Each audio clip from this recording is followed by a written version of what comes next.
Before we pray, let's first take a moment to listen to God's word, and then we'll pray together. The story of the prodigal son is one of the most powerful illustrations Jesus ever gave us. It's not just a story about a rebellious child. It's a revelation of the Father's heart. A picture of grace that reaches even the most broken. A mirror reflecting our own wanderings, our pride, and our need for mercy. You'll find this story in Luke chapter 15, verses 11 to 24. And the more you read it, the more you see that it's not just about one son. It's about us all. Jesus begins the parable like this. There was a man who had 2 sons. The younger one said to his father, "Father, give me my share of the estate." So he divided his property between them. The son didn't just ask for money. He was, in essence, saying, "I want what you have, but I don't want you." In that culture, asking for your inheritance early was deeply offensive. It meant treating the father as if he were already dead. And yet, the father doesn't rebuke him. He doesn't argue. He simply gives. He lets his son go, because love doesn't force itself. God allows us to walk away if we choose.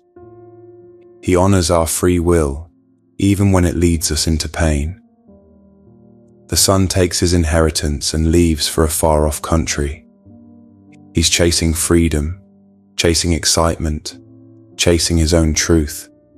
He spends everything on wild living, partying, pleasures, indulgence.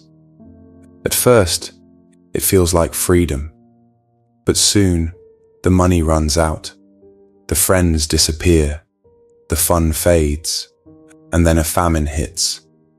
Suddenly, he has nothing. He's not just broke, he's broken. With nowhere to turn, he takes a job feeding pigs, an unclean animal in Jewish culture. He becomes so desperate that he longs to eat the pig's food. He is empty, humiliated, ashamed. But here comes the turning point. When he came to his senses, that one line holds so much hope. It means that even in your lowest place, grace can still find you. When everything else is gone, God is still near. When you've hit the end of yourself, that's when you begin to see clearly. The son remembers his father, not the riches, but the goodness. He says, "How many of my father's servants have food to spare? And here I am starving." So he decides to return with humility. He prepares his speech. "Father, I've sinned against heaven and against you. I am no longer worthy to be called your son." And then he begins the long walk home. Imagine him rehearsing every word, heart pounding with fear. Will his father even look at him? Will he be turned away? But here's the beauty. While he was still a long way off, his father saw him. That means the father had been watching, waiting, hoping. He wasn't sitting in bitterness, and when he saw his son, he didn't hesitate. He ran. He throws his arms around his dirty, broken son and kisses him. The son tries to confess. He tries to say, "I'm not worthy." But the father interrupts with grace. "Quick! Bring the best robe, put a ring on his finger, sandals on his feet. Kill the fattened calf.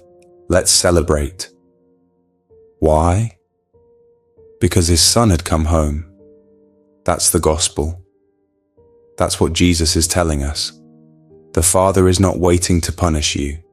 He's waiting to embrace you. He's not keeping score. He's looking for sons and daughters to return. And here's the truth we often miss. In one way or another, we are all prodigals. We've all turned from God in some area of our lives. Maybe not physically, but emotionally, spiritually. We've all believed the lie that we could do life better on our own. We've all tried to chase fulfillment in places where God never sent us. The prodigal son walked away because of pride. He thought he knew better. He was impatient, self-centered, and unaware of what he was leaving behind. But when the world failed him, he discovered the harsh truth. Life apart from the Father is empty. And so many of us have learned that same lesson. We chase our dreams, our desires, our independence, only to find ourselves lost and longing for home. But the good news is, God's arms are still open. The Father doesn't say, "You blew it." He says, "You're still mine." He doesn't say, "Go work your way back." He says, "Here's your robe, your ring, your place at the table." Because restoration in God's house isn't earned, it's received. It's given by grace. So if you find yourself in a far country, emotionally distant, spiritually dry, weighed down by guilt, come home. Don't wait until you have the perfect prayer. Don't wait until you've cleaned yourself up. Come home as you are. While you're still a long way off, your Father is already running to meet you. He sees you. He loves you. And He's ready to celebrate. That's what this story is all about. Forgiveness that runs, mercy that embraces, and love that never gives up. So if you're like the prodigal son, if you've walked away from Jesus, even just a few steps, I want to encourage you with all my heart. Come back.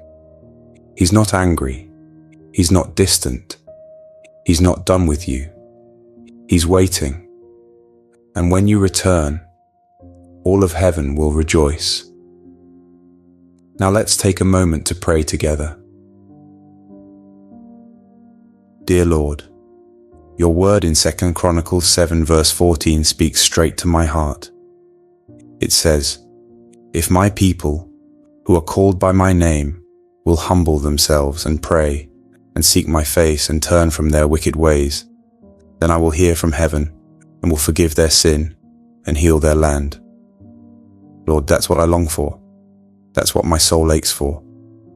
Healing, not just for my life, but for my heart, for my relationships, for my thoughts, and for the land I walk in. So today, I humble myself before you. I strip away every excuse. I let go of my pride. And I bow my heart low to say, "Have mercy on me, O God. If I have wandered away from your commandments, if I have drifted from your word in pursuit of my own desires, if I have let impatience or rebellion sit in the driver's seat of my life, then Lord, please forgive me. Please turn my life around. I don't want to walk down the path that leads away from you. I don't want to build my life on the shaky ground of my own understanding. I want to be restored. I want to be made right in your eyes. Holy Spirit, I invite you to search my heart. If there is anything in me that grieves you, reveal it. Convict me, not to condemn me, but to lead me to repentance and renewal. Let your truth break through the confusion.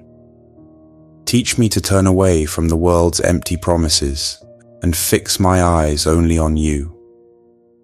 Let me not be conformed to the patterns of this world, but be transformed by the renewing of my mind, so that I may know and live out your perfect will. Lord, I'm so thankful that the Bible reminds me of who you are. Your word says in Psalm 86 verse 5, "You, Lord, are forgiving and good, abounding in love to all who call to you." Lord, I'm calling you because I know that mercy flows from your throne. I'm calling because I believe there is still grace for me. Your word in Lamentations 3, verses 22 and 23, brings such comfort to my soul. The steadfast love of the Lord never ceases. His mercies never come to an end. They are new every morning. Great is your faithfulness. How beautiful, Lord, that no matter how many yesterdays I've failed you, you give me a brand new mercy today. You don't carry yesterday's anger into today's sunrise. You don't give up on me when I fall. Instead, you reach down with kindness. You lift me up with grace. Thank you for not treating me as my sins deserve. Thank you for being faithful, even when I have been faithless. And now I pray, create in me a clean heart, O God. Renew a right spirit within me. Give me a heart that longs to obey you, a heart that doesn't wrestle with your will, but rejoices in it. Let me be the kind of child who doesn't just hear your voice, but follows it. Let me not lean on my own understanding.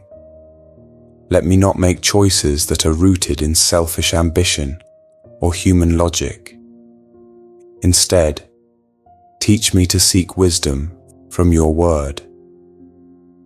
May I never be swayed by the opinions of this world, but remain anchored in the unshakable truth of Scripture. Lord, remove from me any stubbornness of spirit. If there is pride in me that refuses correction, tear it down. If there is arrogance that hides behind excuses, expose it. I don't want to be hardened to your voice. I want to be soft clay in your hands. Shape me, mold me. Teach me to be teachable. Give me a spirit that is patient and humble. And I rest in the promise of Psalm 91, verses 1 and 2. He who dwells in the shelter of the Most High will abide in the shadow of the Almighty. I will say of the Lord, He is my refuge and my fortress, my God, in whom I trust. Lord, I want to dwell in your presence. I want to live under the shadow of your wings. Be my refuge when I feel attacked. Be my fortress when I feel weak. Be my shelter when the storms of life come crashing down. Let my soul find safety in you alone. Wrap me in your peace and hide me in the secret place of your love. Thank you, Jesus, for being the God who always welcomes me home, even when I've made a mess, even when I've gone my own way, even when I've failed more times than I can count. You never turn your face away. You are the God who runs to me, who covers me with grace, who celebrates my return, and who restores what was broken. Thank you for not giving up on me. Thank you for every second chance. But Lord, let me never take your mercy for granted. Remind me daily that it cost you everything. Remind me that the cross was a sacrifice made for me. So let me live in a way that honors that love. Let me love you with my life. Let me offer my body as a living sacrifice, holy and pleasing to you. There is no greater love than yours. No pleasure in this world compares. No relationship, no success, no comfort is greater than being in right relationship with you. So keep my eyes fixed on you. Keep my heart aligned with yours, and help me walk in your ways every step of the journey. I bless your holy name, Lord Jesus. Thank you for hearing my prayer. Amen. If this prayer has touched your heart, please type Amen as a sign of faith. I pray that every blessing in this prayer is now upon you in the name of Jesus. And if you need a special prayer, feel free to let us know in the comments. We would be honored to pray for you. May the grace and peace of our Lord Jesus Christ be with you always.